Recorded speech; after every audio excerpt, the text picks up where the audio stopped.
America Bharat మధ్య trade deal వల్ల ప్రధాన వస్తువులు సేవలపై సుంకాలు తగ్గనున్నాయి. దీనివల్ల భారతదేశం నుంచి ఎగుమతులు పెరుగుతాయని, ఆర్థిక వ్యవస్థ మెరుగుపడుతుందని నిపుణులు భావిస్తున్నారు. అయితే రైతులకు మాత్రం ఈ వాణిజ్య ఒప్పందం వల్ల నష్టం జరిగే అవకాశముందని రైతు సంఘాలంటున్నాయి. భారత వ్యవసాయాన్ని అమెరికా బహుళజాతి సంస్థలు పూర్తిగా అప్పగించడమే అమెరికా భారత్ ట్రేడ్ డీల్ అని ఆరోపిస్తున్నాయి.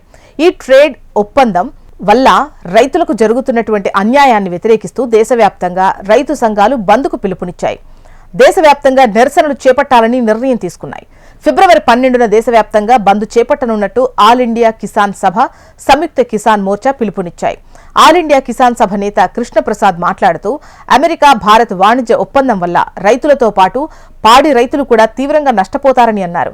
ఎండిన డిస్టిలేర్ల ధాన్యాలు, పశుగ్రాసం కోసం ఎర్రజొన్న, సోయాబీన్ నూనె వంటి వస్తువులకు మార్కెట్ తెరవడం ద్వారా వ్యవసాయ రంగం, పాడి పరిశ్రమపై ఎఫెక్ట్ పడుతుంది అని స్పష్టం చేస్తున్నారు.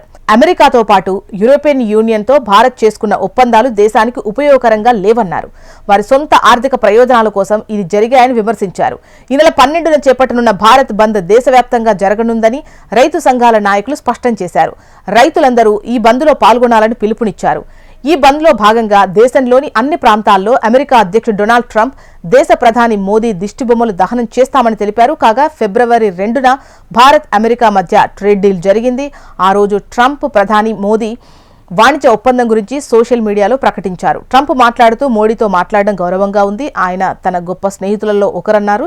ఇక రష్యన్ చమురు కొనుగోలును ఆపడానికి అమెరికా లేదా వెనిజులా నుంచి చాలా ఎక్కువ కొనుగోలు చేయడానికి ప్రధాని మోదీ అంగీకరించారని ట్రంప్ అన్నారు.